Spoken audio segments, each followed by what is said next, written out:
Hello, it's James here. Right, I just got back from TCT show where I took openDog and the video was out a few weeks ago.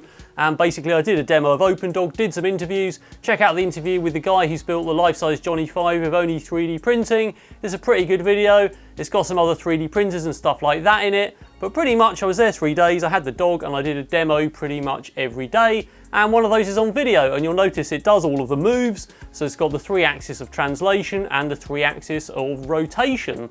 Now I really thought that it would be quite good to have it walking around at TCT show. And obviously the one with the rotation I did before I went, hence it was demoed at TCT show, even though the video came out afterwards. But I also had a little go at trying to make it walk, and that's largely what this video is about. So I thought it'd be great if it could walk around. Can't be that hard now I've done the kinematic model, just to take 1 foot off the ground and move the other 3 back, right, and put it down and cycle them round and we'll have it walking along. But actually it's quite a lot harder than it looks, even though it's got 4 legs, and some of those problems I think are going to be quite similar to the problems I had with Robot X and some of the same solutions, even though that only had 2 legs. So it's not quite as easy as it seems. This video is a time capsule from the past to actually discuss that, and at the end of the video I talk about what's next in the development to make this more dynamic. So the plan for really basic walking is to plan the feet positions, build some sort of step sequencer that sequences them all up, and try and basically move one forward when the others are off the ground and take into account leaning side to side so that it can take its mass off the foot that's off the ground. This is going to be quite static, it's not dynamic yet, doesn't have an inertial measurement unit at all, so it's got no sense of stability. Oh, by the way, don't forget to get your openDog t-shirts. You can get them from my store and the link's in the description. But let's get on with the walking. So on a basic level, what we need to do is move each foot around in this sort of trapezoid shape. So it takes a step up and to the front, along the top, back down the other side, and then it has several positions along the bottom here, and that's so we can move the other 3 feet along while the 1 foot is taking a step. So it's going to walk a bit like an AT-AT does with the added lean side to side, which of course needs to be integrated in here. But in terms of foot positions from the side axis, so this is Z and this is the Y looking at the side plane of the robot, we've got basically 7 positions, or at least 6 positions there that go round in a circle, so 7 of course goes back to 1. And what we want to do is make these segments that I've drawn sized depending on how far I push the stick forward, with 0 in the middle so that we can cascade in and out of the walk. So if the stick's 0, literally I just want the foot to pick up and then go straight back down again. So and if we leave it at 0 once we've been walking, we want all the feet to sort of cut off the corner here and come back down to the middle so that they're all square and they're not all offset, and that means that we can get into other modes without the feet scraping along the ground. So the way I'm going to do that is to make these divisions multiples of the stick, with a special one at the top here, which is a plus and minus the stick with 0 in the middle, so that if the stick is 0, it stops at the middle and goes straight back down. And of course these are multiples of the stick, so this is the current position minus the stick times 2 divisions. But if the stick is 0, then it won't move back at all, because this will be the current position minus, or plus 0, should be minus 0 going that way. Again, this one, it won't move the foot at all, it won't move the foot at all. So that means that if the stick is 0, it will go straight up, get to here, so we're going to center around 0 and move straight back down again. So that should allow that cascade in and out of the walk, with the feet starting in a square pattern and finishing in a square pattern. The other thing we have to be careful of is that we don't end up with several feet in the ground at a time. So if all of the feet were just to follow each other around this pattern, then we'd have 2 feet off the ground here, which is bad at the moment because we're doing a statically stable gait where it's going to try and balance on 3 legs. So we need to make sure that these feet along the bottom sort of stay here for a bit while this foot travels all of this distance to get back to fill the gap. So I've made a little chart here to explain the sequence and how the feet move. So we've got a sequence number here, 1 through in fact 14, because we have to cascade those 6 positions multiple times for each foot. Here we've got the left side of the robot. Here we've got the right side of the robot, and obviously each side has 2 legs, so there's 4 legs. Now we're going to start in a position where the feet are along the bottom, so positions 1, 6, 5 and 4, and then we're going to lean to the right, so that moves the legs in a negative position to the robot's left, and that causes it to lean to the right. And then we can start taking the left side feet off the ground.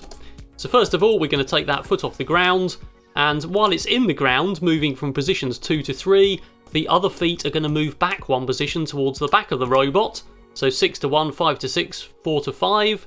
But then they stay there until the robot has firmly put its foot on the ground and the next foot is ready to move off. at which point, while that's in the air, the others then move back one position. Of course, we then have to repeat for the other side, so we move the legs positive and we lean to the left, and then we carry on that sequence all the way back.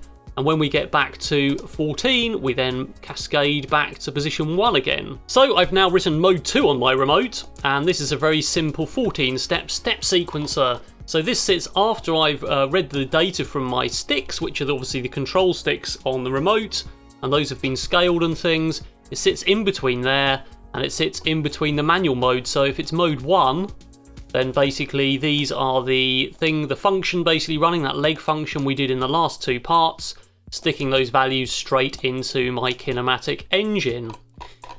So what does this do? Well, actually, basically what it does is times 1,000 milliseconds, and these are arbitrary times for each step on that sequence. We could change them or we could make them dynamic. They may need to be different, so I haven't put a variable in for now. But essentially what it does is times each one as a second, so it bookmarks the time, saying the previous gate 1 milliseconds is equal to the current time, and it increments that flag each time, so the next time the loop comes around it says if the flag is 1 and the time has expired, the current time less the previous time is more than 1,000, then it will do some stuff, then it will increment the flag again, and then the only time that comes around is here. So if its gate flag is 2, that's the only time it should occur if it's come from the previous step on the sequence, and the time has expired again, do some stuff, set it to 3, it goes all the way back through to 14, and when it gets to 14 it comes back to 1, not 0. So it comes back here and it ignores the first one, and the reason for the first one being there, we only ever run that the first time when the flag is 0, and that does nothing but set up the timer, so immediately it turns the flag to 1 and bookmarks the time. So the first one on the sequence always takes no time, which is no good to us, which is why we only use that the first time. It doesn't do anything, sets up the timer, and then we come back to gate flag 1 at the end. So once we've done 14, it goes straight back to 1, ignoring this 0 time one. You'll notice as well down in here, when we do switch back to another mode, then I've set that gate flag back to 0 again. So when we go back to mode 2, it's always at the very start, and it's not halfway through wherever it left off. So we can actually see that run. In fact, of course, I'm putting out the right front back stick here, which has already been scaled, which is the one that's going to control the distances on those segments on our trapezoid, and of course the flag. So we should be able to see that counting up every 1 second. So at the moment there's nothing until I go into mode 2, which is 2 clicks up on the remote. And then we should see the right front back stick. There it is, and we should see that counting all the way up to 14 and going straight back to 1, ignoring 0. And at the moment it's every 1 second. We might need to change that time, but that'll do for now. There we go, back to 1 again. So what we should probably do now is write a function for each axis of the robot that takes the position on that trapezoid and returns the coordinates. And we're going to need one for each axis because we can only return one value from a function. Okay, we could return a data structure, but it'll be easier to break it down by axis. And at the moment I haven't actually tried standing on 3 legs with one off the ground, even by leaning over, because all the legs have been tied together up to now. So for now we're just going to deal with the leaning and picking one leg off, so the z-axis only. So I've written a function along the bottom here. It's outside the main loop where other functions should be, and it's called Gait1z, and it takes the position on the trapezoid pattern and basically returns the z-axis. And all it's doing is saying if the position is 2 or 3, which is along the top where it's in the air, make the leg shorter, and if it's on the ground, then make it longer. And basically this z-axis doesn't have an origin at 0, it's actually the length of the leg that's put into the kinematic engine, hence it's 590 in the middle and gets shorter and longer around that. I've then added all of those into the step sequencer, putting the correct actual position on the trapezoid into each one for each leg. So that goes back to this diagram, and so obviously they're different for each one, and those have to be typed in manually. There's also a gap here for it to lean over, but if we put this out to the serial monitor, we should be able to see the 4 leg results. I'll just put the transmitter into mode 2, and that should kick off. So here they go. So they're all at 640, which is as long, and you'll notice one is getting shorter, then the next one gets shorter, then it gets longer again, the next one gets shorter after that gap for leaning over. It's easier to see in the plotter. So you should be able to see a graph. Each one, they're the same value, so they overlap, but they do in fact have different colours. So hopefully you can see this, that's green going down. Then the other leg goes down, that's yellow. Then there's an extra long gap for leaning over. Then it's pink, and then so on, and the sequence goes around in a loop, making each leg shorter in turn. So I've now just added in the x value, so where it leans over, I've just put a manual value of x there, which moves the feet one way or the other. And then I've run that function 4 times for the 4 legs. So this is what says it's the front or back or the side of the robot. And the other 6 arguments are the arguments that we put in to control the leg position. So the rotation ones I've just left as 0. I could still take those from the stick and rotate it while it's moving, but for now I'm locking them out, as I am the y-axis, which will eventually be controlling with this algorithm. The other 2, of course, are the z-axis and the left to right motion in x. It runs that once for each leg. That is basically that kinematic function we did in the last 2 episodes, all of that stuff. And that controls the legs directly, sends the data to the slave Arduinos, which makes the legs move. Alright, so let's give that a run. It's just going to go round leaning side to side, hopefully, and lifting each foot off the ground. So mode 1 is our manual mode. So all of those things still work.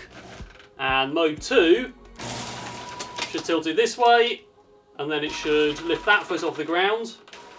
Put it back down again, so that's good. It can actually stand on one foot. Do the other side. Yeah, I might consider different motions moving side to side because it's a bit terrifying when all the motors run.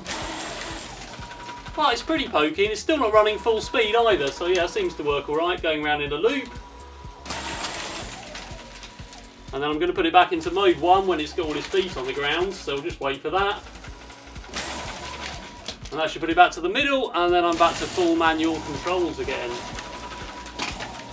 So I've now sorted out that Y position to move the legs forward and back. So we've got another function here called Gait 1Y that takes the position on the trapezoid, the current position of the leg, and the stick position for the front to back stick. So I've scaled the stick position there so the steps aren't massive and I've got some granular control over them. And essentially for every position it does exactly what I wrote on that bit of paper. It's the current position plus the stick times 2 or whatever it is, and minus for going back in the other direction for that one, that one, that one, and that one. So that looks good. We've got that special position to centre around 0 when we put the foot down so we can get the legs back in sync, and that should be it. So back to my step sequencer, of course we've put in the changes. When a leg changes position in Y, then along comes the position there, and so we change in Y there, we change in Y there, we change them all in Y there, we change one in Y there, and of course that comes back to this diagram. So I've highlighted the changes there in red and yellow, and red are the ones where they're off the ground. At the end of that, of course, we update the function, so we're now putting in the leg numbers into that leg function, so we run it 4 times, 1 for each leg, with the leg 1Z and the leg 1Y. The gait is always the same because all the legs lean left to right at the same time. So I've turned some of the speeds down, affected that motion smoothing as well, so it should walk a little bit better now. And of course we've got that Y motion as well, so let's just go, that's manual mode again. So let's just make sure all of that's straight, and let's go into walk mode. So we should find, it's picking up each leg now, and I'm going to push the stick slightly forward. So we should find now that it moves the other legs back, and it's only very slight. You should be able to see it taking very small steps. And eventually somehow getting there. I'm just going to go back to the middle. It's obviously pretty clunky. It's sort of walking like an AT-AT, so it should be centering all the feet now. I think I've done those, I can't remember. Let's just wait for the last one, and I'm going to go back into manual mode. Yeah, there we go. So obviously it's very clunky. It's a bit like an AT-AT, which of course wouldn't walk unless it could lean, because if you cut one leg off a dining table, it's going to fall over. So AT-ATs are pretty much fiction, of course. But it's not very dynamic, is it? It's pretty slow, it's pretty clunky. It can't take very big steps, because if it does with 1 foot off the ground, it starts to tip over in that direction. So I think we need something much more dynamic. You might also be able to see here that the legs have started to toe in slightly. So I'm pretty sure what's happened is that the plastic pulleys on the actuators have started to slip on the ball screws. I need to upgrade those to metal, but so far they're plastic. And with all that load and the actuator trying to push, I'm pretty sure they're just slipping on the metal. So let's talk about how dogs walk. Not like that. Mostly they don't really lean over to carefully take 1 foot off the ground and so on, and neither do humans really, unless you walk really slowly, deliberately. And basically then it's really hard to do. So what we found with Robot X, the biped, is that basically it walked much better when it was fast in motion. Then we could just pump each leg. There is an IMU in it that tries to keep it stable, but mostly it pretty much stays stable like jumping up and down on a pogo stick, just because the legs are pumping, and as long as you get the timing roughly right, then you can make it walk and obviously go along. So we need to try and do something with this, and I think we need to make the legs move much quicker. So how do dogs walk? Well, they sort of take one step, and as they're about to put that foot down, one of the back legs comes up, and then they sort of cascade the legs in turn, so they're not really taking one foot off the ground or two at once. What I'm actually going to do is try and take diagonal feet off the ground at a time. So it takes those two, then it takes those two, and it moves them forwards, and we're going to try and do a gait like that, and we're going to try and make it fast enough that by the time it starts to fall forwards onto one of the feet as the others move back, then it puts that foot down and stabilises it. At the moment it doesn't know which way up is, there's no inertial measurement unit in it, and that's something we're going to add in the future, but for now we're just going to try and blag it. So a gait's pretty simple as you'd imagine. It's just a square this time with 4 steps that sends the leg round like that. So it goes up, and then we're going to centre around the 0, so the plus minus of the stick. We'll move the leg forward when it's in the air and move it back along the ground when it's at the bottom. And we have no sense really of cascading the legs along multiple steps, so we can always centre them around 0, and obviously if the stick is then 0 they don't move anymore, and basically it'll end up with centering all its legs there and keeping the legs in a square. So even though there's only 4 positions on our gait diagram, we've actually got a 6-step step sequencer this time, and that's so we can make sure the foot is firmly on the ground there, comes back to the ground before we take the next step, so one isn't going up when the previous one is coming down. So I've basically taken the same sort of algorithms we had last time. I've got my function there that deals with Z.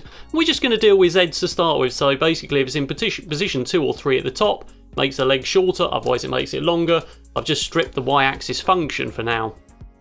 So as before, here's my step sequencer. It's got 6 steps, and I've just basically put in the positions there for Z, and I've tuned down the times here to be as tight as I can, so it's not dwelling too much with 1 or 2 legs in the air. So this is Z-axis only with alternate stepping on diagonal legs. Let's see what it does.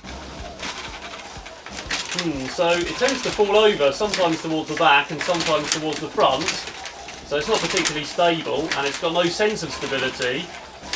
So as you'd imagine, sometimes it does keel over a bit. I've tried to balance it in Y as best I can, but maybe that's why dogs don't walk like that. So how do dogs walk? Well, it's more similar to what we had in the first place, where they take a back leg and a front leg on one side and then do the other side and so on. And you'll notice that dogs don't really lean right over like that because they're quite dynamic like a human. Apparently they have neural nets to learn how to walk from a young age. But we're not really going to be able to do that with this dog, at least not straight away. So I think walking with diagonal steps is probably our best bet. And if we look at some of the Boston Dynamics videos, you can see in fact the Spot Mini, which is a similar size, doing exactly that. Although there's a few differences between that robot, of course, and this robot, and I'm not quite as good as Boston Dynamics. Yeah, so Boston Dynamics Spot Mini isn't as wide as my dog. Its legs aren't stanced like this. And its legs are lighter, so more of the mass is in the body. My legs weigh at least 8 kilograms each on their own. And of course it's not stanced like this as well, with its legs right out, so if one leg picks up it's really hard to stop it falling over. They're much closer like this, which means all 4 legs are closer to being in a line, which means when one picks up, the effect of that to make it fall over is much less. That's not so bad though. I do have the option to move the legs in. Of course we've got that axis that moves them underneath, and we can move them in quite a bit, around 15 degrees each. Probably till they almost touch, but we won't go that far. The other issue though is the shape of the feet. So I made these rather square. They were temporary just so we could get the kinematics working and so on. As I mentioned before, they're too short, which means the maths is right and the robot is wrong, which as well as causing me some issues, means of course that this flat profile doesn't roll over properly. So if I do face them in, they'll be resting on this corner. What we want is a much smoother gradient on the bottom, and probably one that goes the other way, that's squashy, that we can put a force sensor in the future to sense when the feet are on the ground. So of course we're actually going to need some sense of active stability. So even if we do put those feet close together, we could pick up diagonal feet and maybe we could just about guess where the centre of gravity is, diagonally across the other feet. But as we start to move the robot forward, of course, as I said, that puts more likelihood on it tipping over in that direction because the mass is coming forward. So what we probably need to do is measure that tilt and dynamically compensate in the other axis, so actually move towards the foot that's on the ground. And when we put this one forward, move towards that one, and so on, so it sort of prowls like this. However, I'm not sure if that's actually going to work when it's moving fast. The experience I had with Robot X, the bipedal robot, was that in fact actually you end up pushing in the opposite direction. So as you take the foot off the ground, you push that way, and that causes it to do this and maintain balance.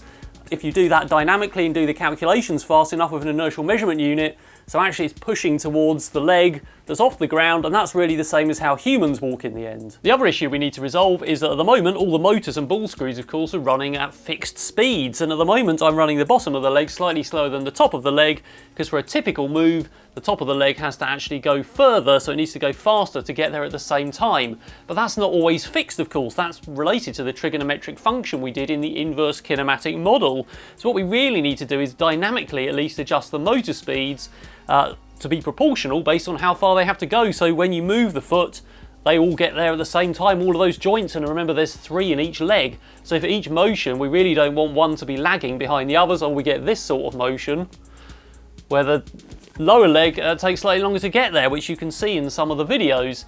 Also, even if we did make the speeds proportional, of course we've got this linear motion that's then making a rotary motion, and that'll make a different amount of rotary motion depending on the size of the triangle. So ideally we need a calibration curve that basically means that the motor speed is a curve, so that actually the joint does go in a perfectly straight line. There's one other way around that, which is that we could interpolate through all the positions on the way to that point and make sure they're very, very small, and then we could hit all of those points and go in a perfectly straight line. And of course that's the practical effect that happens when I move the joysticks, because I'm actually moving them and it's counting through all of those positions in a perfectly straight line, or whichever direction I move the joysticks. So ideally we need both to proportionally control the motor speeds and an interpolation engine that interpolates every position on the way in very small increments, so we can move those joints in a straight line. At the moment we're not doing that, and that may affect us when we come to accurately balance on 2 legs. So this has really been a video about why it's not that easy to make it walk. Of course, even with 4 legs, we still need to take one off the ground, and at that point it's going to fall over. So really, even though we've done all that groundwork with the kinematic model or the mechanical design, we've still got to put sensors on it, and we've still got to feed data into that controller to actually make it walk reasonably. And at this point you realise why the Boston Dynamics robots are so amazing, even though it just looks like they're walking on 4 legs, and 4 legs is easy, right? But that's not really that easy. So next time we're going to be going and changing those foot profiles, so the feet are the right length, they're probably bigger, they're the right curve, so it's not standing on the corners. We're going to put an inertial measurement unit in it, reposture the feet, try to make it stand statically on 2 feet and see how that goes, and then try and make it dynamically balanced side to side as we move the robot to the front and back.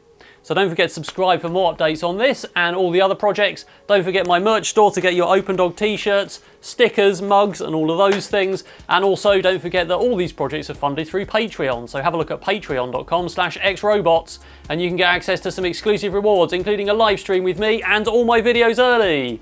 Alright, that's all for now.